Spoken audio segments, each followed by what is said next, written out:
जय हिंद। कंप्यूटर से जुड़े 50 एमसीक्यू इस वीडियो के माध्यम से कवर करेंगे। आप किसी भी कॉम्पिटिटिव एग्जाम की तैयारी करते हैं तो आप सभी लोग वीडियो को पूरा देखें, वीडियो को लाइक करें, शेयर करें और चैनल को भी सब्सक्राइब करें। तो आइए साथियों, बिना देरी के स्टार्ट करते हैं आज की शानदार क्लास को। आज का पहला प्रश्न है, कंप्यूटर के आविष्कारक कौन है? मोस्ट इंपोर्टेंट पॉइंट है आपके एग्जाम के लिए। कंप्यूटर के आविष्कारक कौन है? तो राइट आंसर इस प्रश्न का option number C, Charles Babbage. ठीक है, चार्ल्स बेबेज कंप्यूटर के आविष्कारक हैं और चार्ल्स बेबेज को कंप्यूटर का पिता भी कहा जाता है। इस पॉइंट को आपने नोट करना है। इस वीडियो के माध्यम से 50 महत्वपूर्ण प्रश्न कवर करेंगे जो आपके एग्जाम के लिए बहुत ही इंपॉर्टेंट है। आप सभी लोग वीडियो को पूरा देखें और वीडियो के लास्ट में कमेंट करके हमको जरूर बताएं कि आप लोगों ने कितने प्रश्नों का सही से आंसर किया है। अगला ऑप्शन है, सबसे पहले कंप्यूटर का नाम क्या था? मोस्ट इंपॉर्टेंट पॉइंट है आपके एग्जाम के लिए। सबसे पहले कंप्यूटर का क्या नाम था?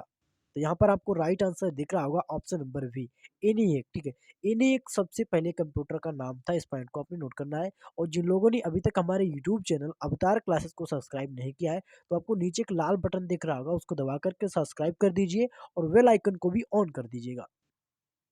अगला ऑप्शन है, आधुनिक कंप्यूटर की खोज सर्वप्रथम कब हुई थी? मोस्ट इंपोर्टेंट पॉइंट है आपके एग्जाम के लिए। आधुनिक कंप्यूटर की खोज सर्वप्रथम कब हुई थी? राइट आंसर है ऑप्शन नंबर सी। ठीक है, 1946 में। 1946 में आधुनिक कंप्यूटर की खोज सर्वप्रथम की गई थी। इस पॉइंट को आपने नोट करना है। अगला ऑप्शन है, कंप्यूटर के क्षेत्र में महान क्रांति कब आई? ये पॉइंट बहुत इंपॉर्टेंट है। कंप्यूटर के क्षेत्र में महान क्रांति कब आई थी? तो राइट आंसर है ऑप्शन नंबर डी, 1960 में। ठीक है, 1960 में कंप्यूटर के क्षेत्र में सबसे महान क्रांति आई थी। आपने इसको नोट करना है। अगला ऑप्शन है, कंप्यूटर का हिंदी नाम क्या है? यानी कंप्यूटर को हिंदी में क्या कहा जाता है? ये क्वेश्चन आपके एग्जाम के लिए बहुत ही इंपॉर्टेंट है, कई बार यहाँ से प्रश्न पूछ लिया जाता है। तो राइट आंसर है ऑप्शन नंबर बी। ठीक है, कंप्यूटर को हिंदी में संगणक कहा जाता है। इस पॉइंट को आप नोट करें, कंप्यूटर को हिंदी में क्या कहते हैं? संगणक। इस प्रश्न का राइट आंसर है।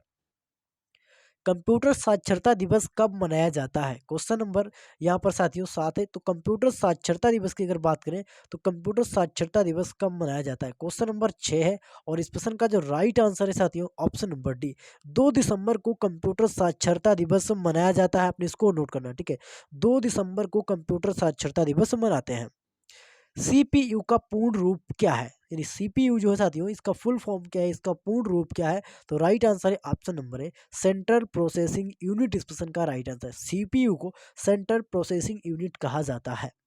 अगला ऑप्शन है, इनमें से कौन सर्च इंजन नहीं? यहाँ पर आपको 4 सर्च इंजन दे रखे हैं और आपसे पूछा गया है कि इसमें से कौन सा सर्च इंजन नहीं है। तो राइट आंसर हो जाता है साथियों इस प्रश्न का क्वेश्चन नंबर 8 का ऑप्शन नंबर डी। ठीक है, वर्ल्ड फॉर्म अल्फा। ठीक है, जो वर्ल्ड फॉर्म अल्फा है साथियों, ये आपका सर्च इंजन नहीं है, बल्कि आपका गूगल, याहो और सभी क्या हो जाते हैं आपके सर्च इंजन। इनमें से कौन इनपुट इकाई है? इनमें से कौन इनपुट इकाई है? माउस, कीबोर्ड, स्कैनर, इनमें से सभी। तो इनपुट इकाई की अगर बात करें तो साथियों ऑप्शन नंबर डी, इनमें से सभी क्या है? ये सभी इनपुट इकाई है। आपने इसको नोट करना है। ऑप्शन नंबर क्वेश्चन नंबर 10 है, 1 किलो वाट यानी केबी कितने बाइट के बराबर होता है? 1 KB या 1 किलो वाट कितने बाइट के बराबर होता है? राइट आंसर इस प्रश्न का ऑप्शन नंबर है। तो साथियों 1 KB, ठीक है, ये साथियों 1024 बाइट के बराबर होता है। ठीक है, आपने इसको नोट करना है। 1 GB की अगर साथियों हम बात करें, ठीक है, 1 GB की अगर बात करें तो 1 GB आपका 1024 MB के बराबर होता है। आपने इसको नोट करना है। अगला ऑप्शन है, ED.P क्या है? EDP क्या है? मोस्ट इंपोर्टेंट पॉइंट है, EDP क्या है? तो राइट आंसर है इस प्रश्न का ऑप्शन नंबर डी। ठीक है, इलेक्ट्रॉनिक डेटा प्रोसेसिंग। ठीक है, इलेक्ट्रॉनिक डेटा प्रोसेसिंग, EDP का जो फुल फॉर्म है इलेक्ट्रॉनिक डेटा प्रोसेसिंग। अगला ऑप्शन है, कंप्यूटर में सूचना किसे कहा जाता है? Question number 12 most important point है, कंप्यूटर में सूचना किसे कहा जाता है? ठीक है, कंप्यूटर में सूचना किसे कहते हैं? Option number C. ठीक है, एकत्रित डाटा को क्या कहते हैं? सूचना कहते हैं। आपने इसको नोट करना है। अगला ऑप्शन है, कंप्यूटर में डेटा किसे कहा जाता है? Question number 13 most important point है, कंप्यूटर में डेटा किसे कहा जाता है? तो राइट आंसर है ऑप्शन नंबर डी, चिन्ह व संख्यात्मक सूचनाओं को। चिन्ह व संख्यात्मक सूचनाओं को डेटा कहा जाता है। आपने इसको नोट करना है। अगला ऑप्शन है, इनपुट का आउटपुट में रूपांतरण किसके द्वारा किया जाता है? इनपुट का आउटपुट में रूपांतरण किसके द्वारा किया जाता है? मोस्ट इंपोर्टेंट पॉइंट है। और इस प्रश्न का जो राइट आंसर है ऑप्शन नंबर सी, सीपीयू। ठीक है, इस प्रश्न का जो राइट आंसर क्या है? सीपीयू। आपने इसको नोट करना है। अगला ऑप्शन है, कंप्यूटर में जाने वाला डेटा को क्या कहते हैं? कंप्यूटर में जाने वाले डेटा को क्या कहते हैं? मोस्ट इंपोर्टेंट पॉइंट है। कंप्यूटर में जो डाटा भेजा जाता है उसको क्या कहा जाता है? तो राइट आंसर है ऑप्शन नंबर बी, उसको इनपुट कहा जाता है। ठीक है, जब हम कंप्यूटर के अंदर किसी भी प्रकार का इनपुट डालते हैं तो वो हमको क्या आउटपुट देता है। अगला ऑप्शन है, डेटा प्रोसेसिंग का अर्थ क्या है? डेटा प्रोसेसिंग का अर्थ क्या है? सही ऑप्शन नंबर डी, वाणिज्यिक उपयोग के लिए जानकारी तैयार करना। वाणिज्यिक उपयोग के लिए जानकारी को तैयार करना। एटीएम क्या होता है? साथियों, एटीएम आप सभी ने देखा होगी, एटीएम होता है, एटीएम से पैसे निकाले जाते हैं। ठीक है, तो एटीएम क्या होता है? एटीएम होता है बिना स्टाफ के नगदी देन। ठीक है, बिना स्टाफ, यहाँ पर कोई किसी भी प्रकार का स्टाफ नहीं होता है। ठीक है, तो आप बिना स्टाफ के यहाँ पर नगदी देन या लेन देन कर सकते हैं। अगला पॉइंट है, कंप्यूटर प्रोसेस द्वारा इंफॉर्मेशन में परिवर्तन किए जाते हैं। कंप्यूटर प्रोसेस द्वारा इंफॉर्मेशन में परिवर्तन किए जाते हैं। तो इनपुट, डेटा, नंबर सभी कथन सत्य हैं। तो इस प्रश्न का जो राइट आंसर है ऑप्शन नंबर वी। ठीक है, ऑप्शन नंबर वी क्या हो जाए? डेटा इस प्रश्न का राइट आंसर है। अगला ऑप्शन है, एक इलेक्ट्रॉनिक डिवाइस जो डेटा को इंफॉर्मेशन में कन्वर्ट करते हुए प्रोसेस करता है। तो राइट आंसर हो जाएगा ऑप्शन नंबर सी, प्रोसेसर। इस प्रश्न का जो राइट आंसर है प्रोसेसर। अगला ऑप्शन है, प्रथम गणना यंत्र। प्रथम गणना यंत्र की अगर बात करें साथियों, प्रथम गणना यंत्र कौन सा था? तो option number C, abacus. Abacus साथियों क्या था? ये भारत का यही प्रथम गणना यंत्र था। इसके द्वारा पहले गणना की जाती थी, बाद में आपके कैलकुलेटर और ये जो कंप्यूटर बाद में आए हैं, लेकिन उससे पहले अवेकस था गणना यंत्र।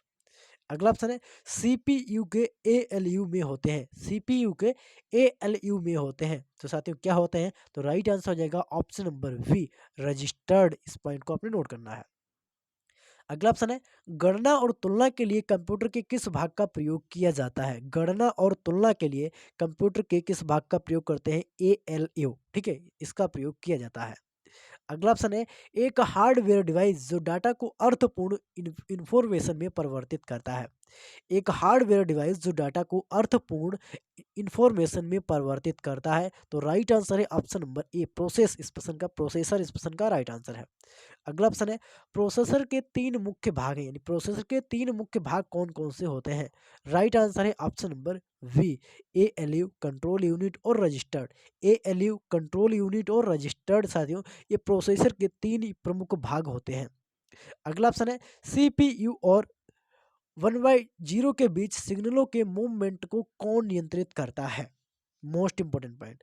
तो यहाँ पर साथियों अगर इनके मूवमेंट की बात करें, इनके मूवमेंट के बीच जो मूवमेंट होता है इन दोनों के बीच, इनको नियंत्रित करने का कार्य किसका होता है? तो option number A, control unit. ठीक है, कंट्रोल यूनिट इनके बीच होने वाले मूवमेंट को कंट्रोल करता है।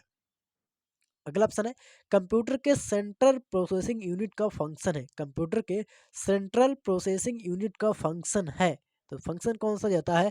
ऑप्शन नंबर सी, गणनाएं और प्रोसेसिंग करना। मोस्ट इंपोर्टेंट पॉइंट है आपके एग्जाम के लिए। ठीक है, और जिन लोगों ने वीडियो को शेयर नहीं किया तो प्लीज सभी लोग वीडियो को भी शेयर कर देंगे।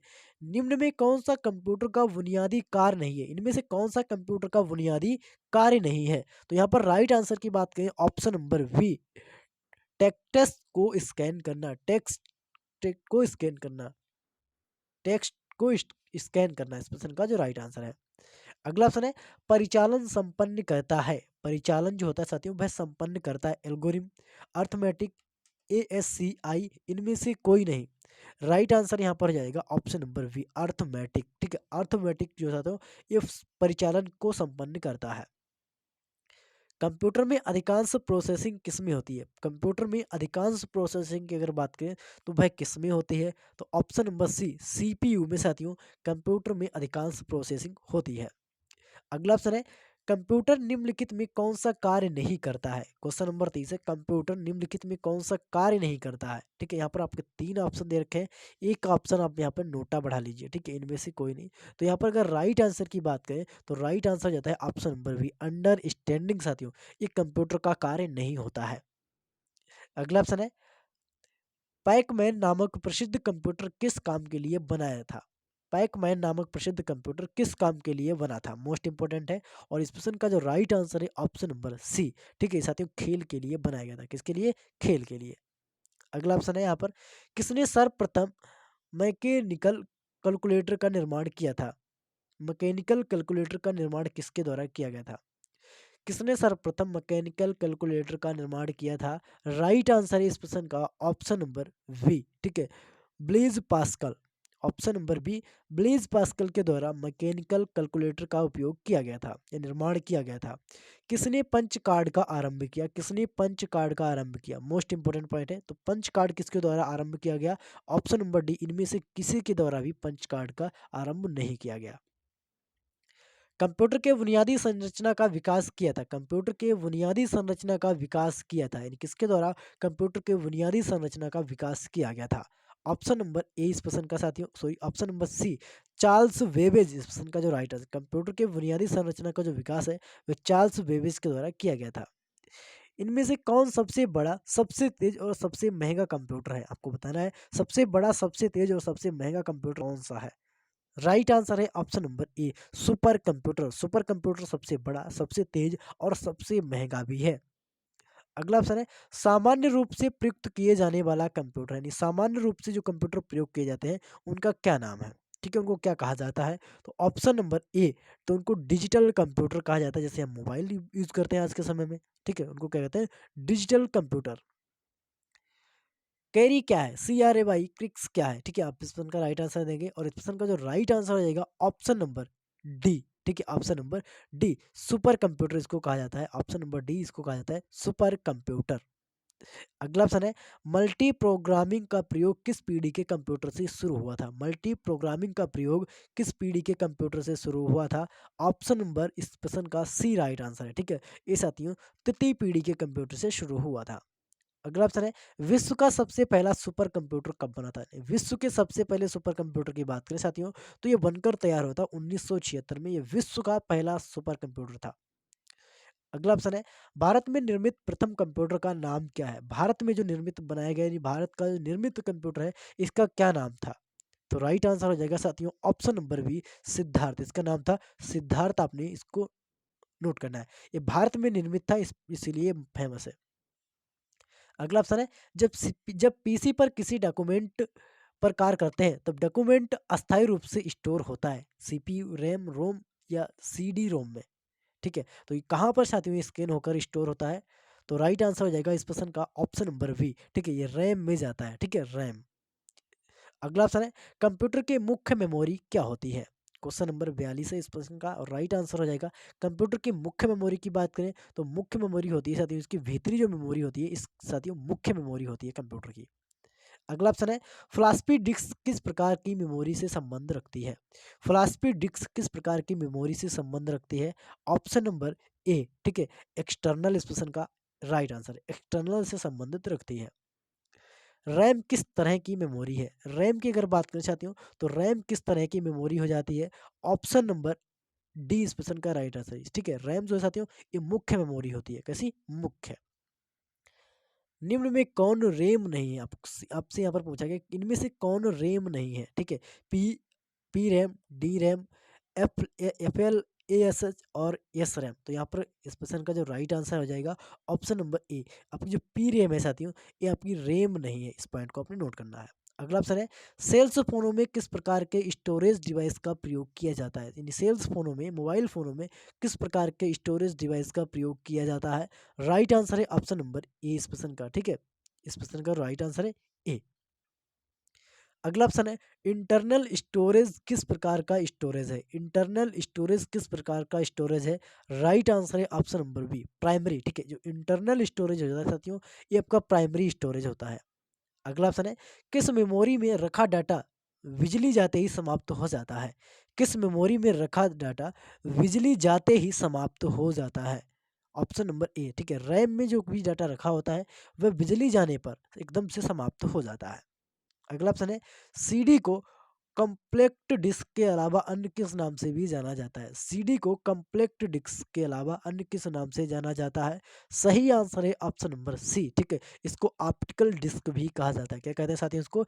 इसको ऑप्टिकल डिस्क भी कहते हैं, आपने इसको नोट करना है। अगला ऑप्शन है कंप्यूटर का मुख्य पटल कहलाता है। क्वेश्चन नंबर 50 बहुत ही इंपॉर्टेंट है और आज की वीडियो का लास्ट क्वेश्चन है, ठीक है। तो आप सभी लोग इस प्रश्न का राइट आंसर करेंगे, कंप्यूटर का मुख्य पटल क्या कहलाता है? तो इस प्रश्न का जो राइट आंसर है ऑप्शन नंबर है, कंप्यूटर का जो मुख्य पटल है साथियों में मदर बोर्ड कहलाता है, आपने इसको नोट करना, ठीक है। क्या कहलाता है? Mother board. इस प्रश्न को आप नोट करेंगे। इस वीडियो के माध्यम से हमने 50 महत्वपूर्ण प्रश्न कवर किए हैं। तो आप सभी लोग अपने स्कोर बताएं कि आपने 50 प्रश्नों में कितने प्रश्नों का सही से आंसर किया है। और जिन लोगों ने अभी तक हमारे यूट्यूब चैनल अवतार क्लासेस को सब्सक्राइब नहीं किया है, तो नीचे आपको एक लाल बटन दिख रहा होगा, उसको दबा करके सब्सक्राइब कर दीजिए। बेल आइकन को भी ऑन कर दीजिएगा और कमेंट करके हमको ज़रूर बताइएगा कि आपको हमारी वीडियो कैसी लगी। मिलते हैं अगली वीडियो में, तब तक के लिए जय हिंद।